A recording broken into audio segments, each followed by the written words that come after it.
The tower at Bagram Airfield went silent at 3:47 hours.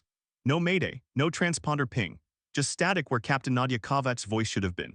The A-10C Thunderbolt II she'd taken up for what ground control logged as a routine night patrol had vanished from radar 17 minutes prior, somewhere over the Kunar Valley where the Hindu Kush Mountains swallowed radio signals like graves swallowed secrets. The duty officer, a fresh-faced lieutenant named Voss, stared at the empty blip on his screen and felt his stomach drop. Kovacs wasn't just any pilot. She was the single parent who'd flown more close air support missions than anyone in the squadron, the woman who kept a photo of her 8-year-old daughter taped inside her helmet bag, the officer who'd turned down a staff position at the Pentagon because it meant less time in the cockpit and more time away from the child she was raising alone.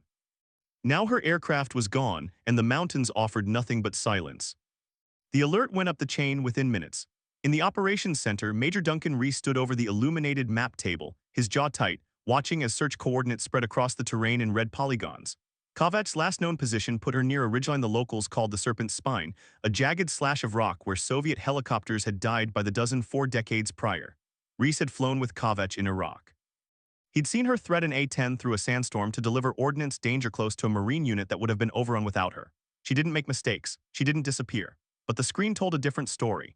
The other pilots filtered into the briefing room in ones and twos, flight suits half-zipped, faces creased with sleep and concern. They knew the math, fuel range, mountain altitude, the clock that measured survival in single-digit hours if she'd punched out into that terrain. Someone muttered about calling off the search until first light. Reese shut that down with a look. What none of them knew yet, what wouldn't surface until the sun broke over those peaks, and a shepherd's radio call crackled through to a forward operating base, was that Kovacs' A-10 hadn't gone down. It was coming back. Smoking, shredded, flying on determination and fumes, with one engine dead and the other coughing black exhaust into the pre-dawn sky. And in the cockpit, strapped into the titanium bathtub that had saved more pilots than any other aircraft in the inventory, Kovacs was still flying. Still fighting, still coming home to a daughter who'd drawn a picture of an A-10 in crayon and taped it to the refrigerator with the words, "My mom is a hero," written in uneven letters across the top. The sky was turning gray when the first report came in. An aircraft, low, trailing smoke, heading east toward Bagram on a prayer and a single turbofan engine that screamed like it was tearing itself apart. The radio crackled to life at 4:12 hours. Kovacs' voice, strained but steady, cut through the static like a blade. Bagram Tower Hog 21 declaring emergency, single engine, hydraulics compromised, requesting straighten approach runway 21. Voss nearly knocked over his coffee lunging for the microphone. Hog 21 Bagram Tower, say your position and souls on board.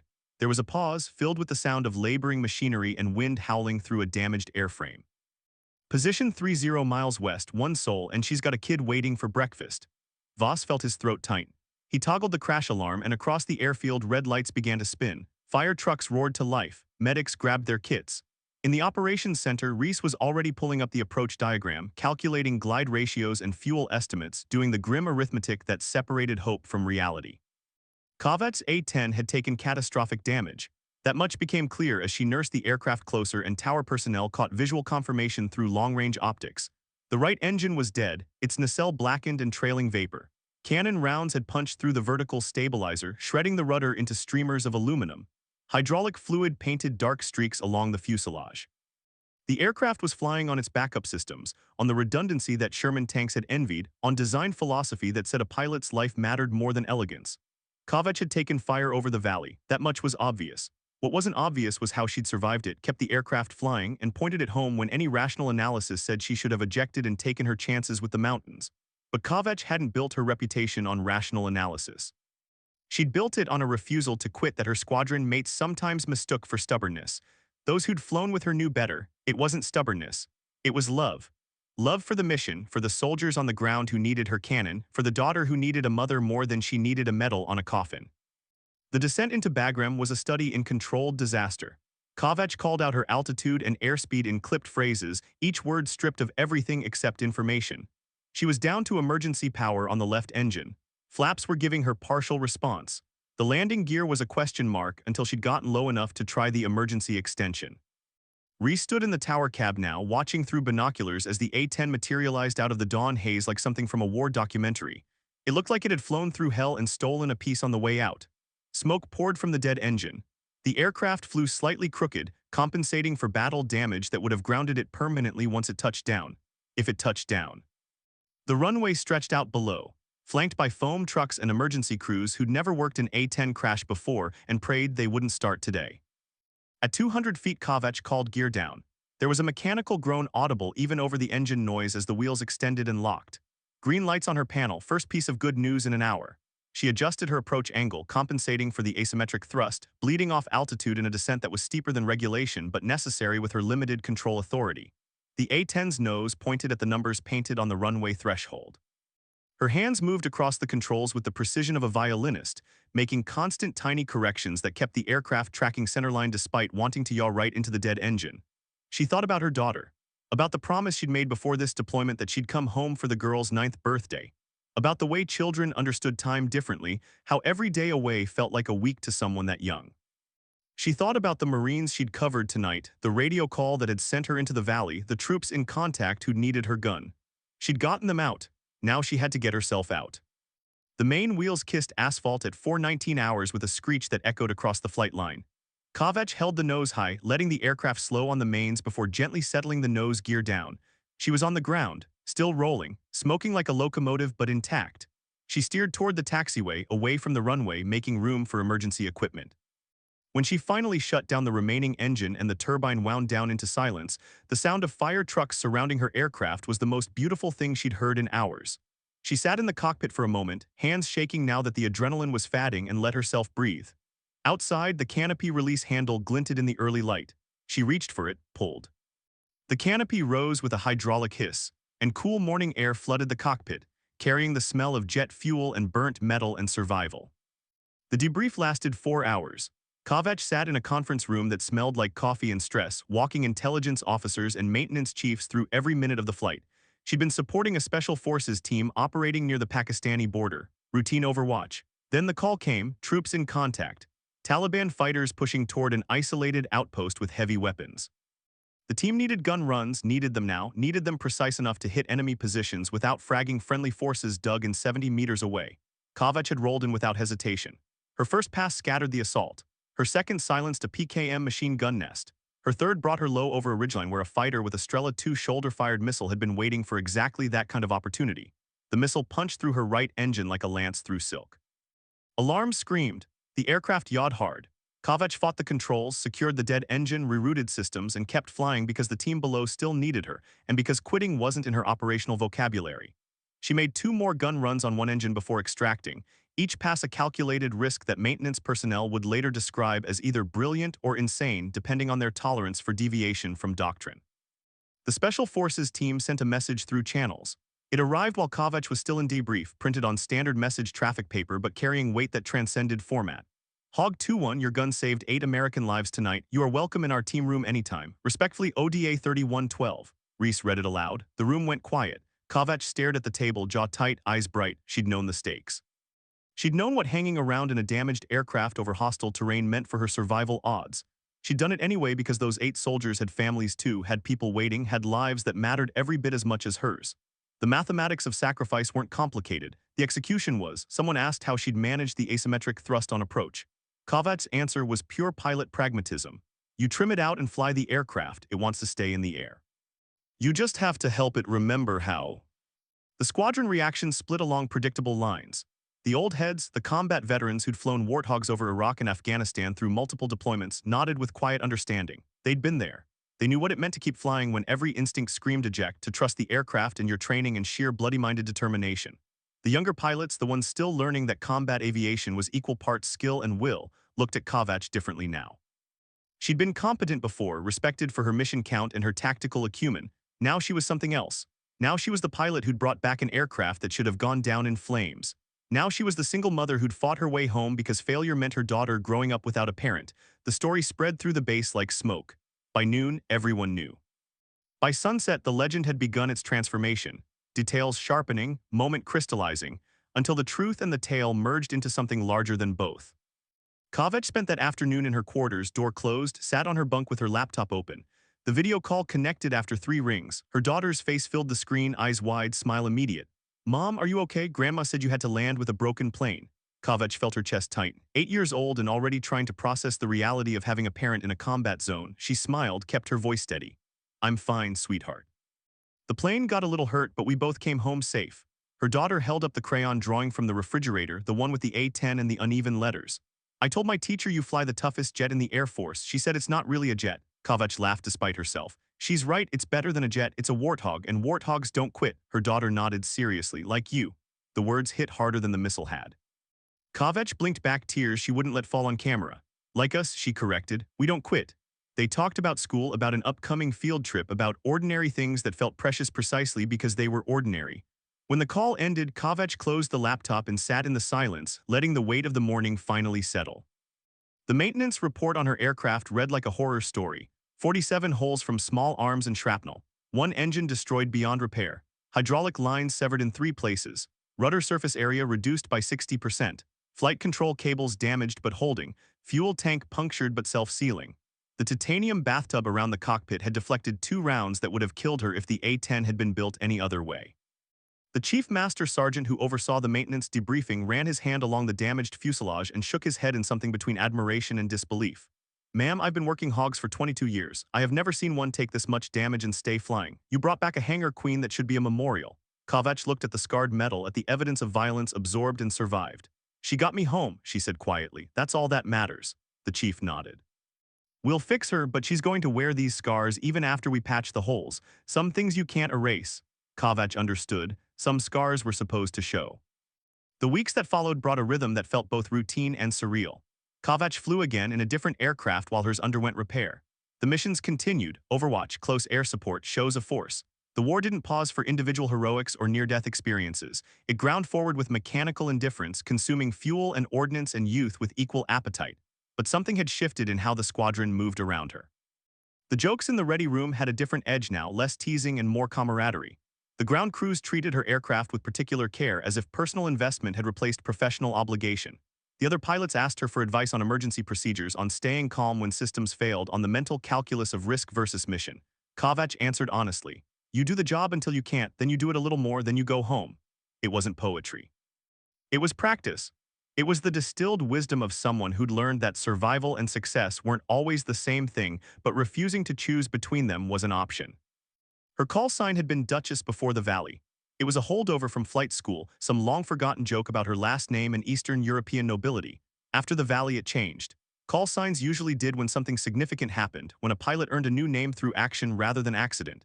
The squadron hung the new one on her during a Friday night gathering in the makeshift bar they'd built from plywood and appropriated furniture. Someone raised a glass. Someone else told the story, embellished slightly but true in its essential details. The name came from the ODA team she'd covered, from the message they'd sent, from the idea that nobility wasn't about bloodlines but about choosing to shield others when it cost you everything to stay. They called her sovereign now, not as a joke, as recognition. Kavech accepted it with a nod, no speech, no false modesty. She understood call signs as currency in a culture that valued action over words. If they wanted to remember her for one night when everything went wrong and she kept flying, she could live with that. The Air Force had different ideas. Awards and decorations moved through channels with bureaucratic inevitability. Distinguished Flying Cross, Air Medal with Valor device, Purple Heart for the shrapnel fragment that had creased her flight suit and drawn blood she hadn't noticed until after landing. Kavech attended the ceremony because orders were orders, stood at attention while a colonel read citations that turned 3 hours of her life into formatted prose, accepted the medals with handshakes and salutes. Her daughter was there, flown in by the Air Force as a morale gesture, wearing a dress she'd picked out herself and shoes that were already too small. The 8-year-old sat in the front row next to her grandmother, eyes locked on her mother, watching the ritual of recognition with the seriousness children bring to moments they know matter even if they don't fully understand why. After the ceremony, after the photos and the congratulations, Kavech knelt down so she was eye level with her daughter. The girl reached out and touched the medals on her mother's chest. Do these mean you're done fighting? Kavech wished the answer was yes. They mean I did my job right. And I'll keep doing it right until I can come home for good. Her daughter considered this with the gravity of someone too young to have to think about mortality. Promise you'll keep coming home until then? Kavech held her daughter's hands. I promise I'll fight like hell to make it happen. It was the most honest answer she could give. The repaired A-10 returned to service 3 months later. Kavech walked around it on the flight line, inspecting the patches where new aluminum had been grafted over battle damage, where replacement parts had restored function if not original form. The aircraft bore its history in subtle ways. The paint didn't quite match. The panel seams were visible where they'd been sealed. The maintenance logs would forever carry the notation of catastrophic damage and extraordinary repair. But it flew. The test pilots who'd wrung it out after reassembly reported that it handled within specifications, that the Warthog's legendary toughness had lived up to its reputation one more time. Kavech signed for the aircraft, ran through her pre-flight with particular attention to detail, and took it up into the Afghan sky for a functional check flight. At altitude, with the Hindu Kush spread out below like a relief map made of stone and snow, she rolled the aircraft gently, felt its response, confirmed that the bond between pilot and machine had survived trauma and resurrection. She thought about the Marines she'd covered the night it all went wrong, about the team that had sent the message, about her daughter who needed her to come home, but understood on some level that other daughters needed their parents to come home too. And sometimes keeping that promise for strangers meant risking the one you'd made to family. The deployment ended in summer. Kavach flew her last combat mission on a morning when the heat was already building before dawn, supporting a convoy movement through territory where ambush was less a possibility than a probability. No contact, no drama. She orbited for 3 hours, weapons ready but unused, and then headed back to base with a sense of anticlimax that characterized most military experience. The war would continue without her. Other pilots would fly the missions. Other families would wait. She processed out through the mandatory checkpoints, turned in her gear, attended the final briefings where they talked about PTSD and reintegration and the challenges of returning to a world that had kept spinning while you'd been gone. The flight home was commercial, a rotator packed with soldiers and Marines and airmen who'd earned the trip. Kavach sat in a window seat and watched Afghanistan disappear below the clouds, feeling neither relief nor regret but something more complicated, a mixture of completion and continuation. The war was still there. She was leaving. Both things were true. Her daughter met her at the airport with a banner made from poster board and markers. "Welcome home, Mom," in letters that had taken obvious effort, decorated with drawings of aircraft and stars. Kavach dropped her bags and picked up her daughter, held her tight, felt small arms wrap around her neck with fierce possession. "I missed you," the girl whispered. Kavach closed her eyes. "I missed you more." They drove home through traffic that seemed surreal in its normalcy, past strip malls and schools and parks where children played games that had nothing to do with survival. Her daughter talked non-stop, 8 months of stored conversation spilling out in a flood of details about friends and teachers and the hamster they'd gotten while Mom was deployed. Kavach listened, anchoring herself in the mundane, in the evidence that life had continued, that absence hadn't erased her place in the world. At home, the refrigerator still displayed the crayon drawing. The picture had faded slightly in the sun. The tape was yellowed, but the words remained. "My mom is a hero."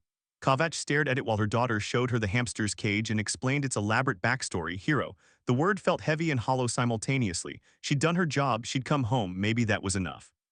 The transition to stateside duty brought its own challenges. Kavach was assigned to a training squadron at Davis-Monthan Air Force Base in Arizona, teaching new pilots the aircraft she'd nearly died in, passing on the lessons carved into her through repetition and consequence. She was good at it, patient, exacting, willing to let students make mistakes in controlled environments so they wouldn't make them when lives depended on precision. The young pilots who cycled through her instruction absorbed her approach, her philosophy, her insistence that the A-10 was a tool for protecting people and that everything else was secondary to that mission.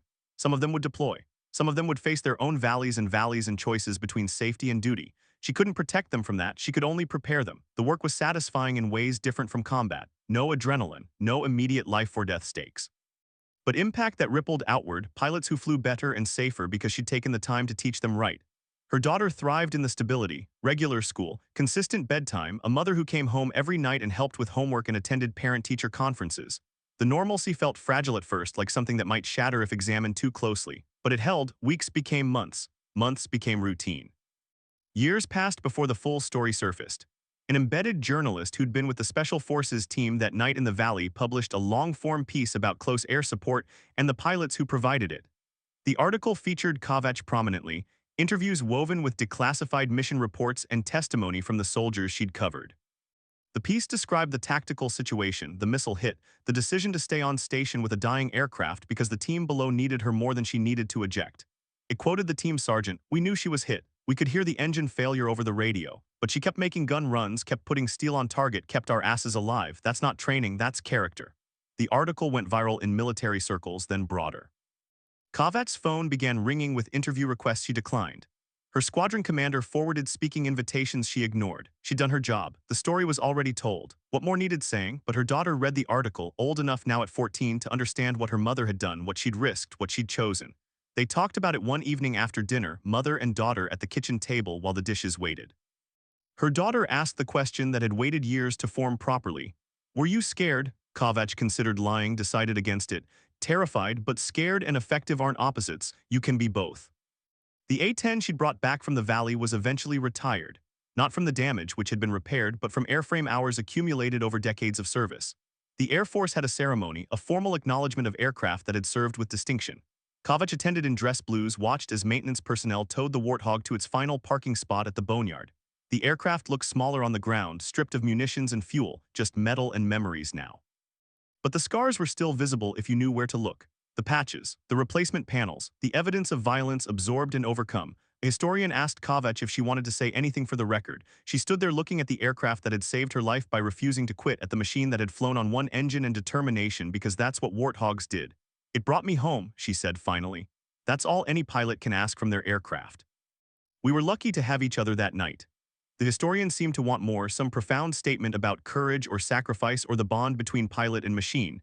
Kovac had nothing else to give. The truth was simple. The aircraft had done its job, she'd done hers, they'd both survived, everything else was interpretation. Her daughter graduated high school with honors and a choice that surprised no one who knew the family. She'd applied to the Air Force Academy. The acceptance letter arrived in April, official and formal and life-altering. Kovac held the paper and felt time collapse, saw her daughter as she'd been at 8 with the crayon drawing, as she was now at 18 with a future suddenly visible, as she'd be at 22 with wings on her chest if she followed the path Kovac herself had walked. They sat on the back porch that evening, mother and daughter, watching the sun set over the Catalina Mountains. Her daughter spoke first. "I know it's because of you, because of what you did. I want to understand what that meant." Kovac chose her words carefully. "It meant doing the job when it was hard, when it would have been easier to quit, when quitting was the rational choice and staying was pure stubbornness. That's all service is, showing up when it matters and refusing to leave until the work is done."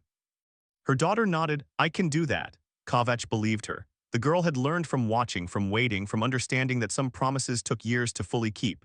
"I know you can, but remember something, you're not doing this for me. You're doing it for yourself, for the people you'll protect, for the mission. That's the only reason that matters." The years that followed brought changes that felt both inevitable and surprising. Kovac made lieutenant colonel, then colonel, rising through ranks on competence and reputation. Her daughter progressed through the academy, through pilot training, through the qualification pipeline that led to her own set of wings and her own assignment to an A-10 squadron. They flew together once, a training mission over the Arizona desert, mother and daughter in separate aircraft maintaining formation as the sun turned the mountains gold. No enemies, no emergency. Just two pilots sharing airspace and the peculiar joy of doing something difficult well. Over the radio, professional and precise, her daughter's voice called out tactical updates and position changes. Kovac listened and heard herself 20 years prior, the same clip and cadence, the same focus. She'd passed on more than technique. She'd passed on a way of seeing the world, a framework for decision-making under pressure, a conviction that service mattered and that the mission always came first but the people came before everything. When they landed and shut down, her daughter climbed out of her cockpit and walked over with a grin that couldn't quite hide the emotion underneath. "How'd I do?" Kovac smiled. "You flew like you meant it, that's all that counts." The retirement ceremony came when Kovac hit 30 years of service, mandatory separation driven by regulations rather than capability.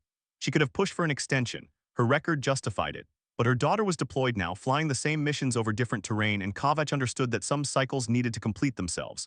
She'd done her time, she'd flown the missions. She'd come home when it mattered and taught others to do the same. That was enough.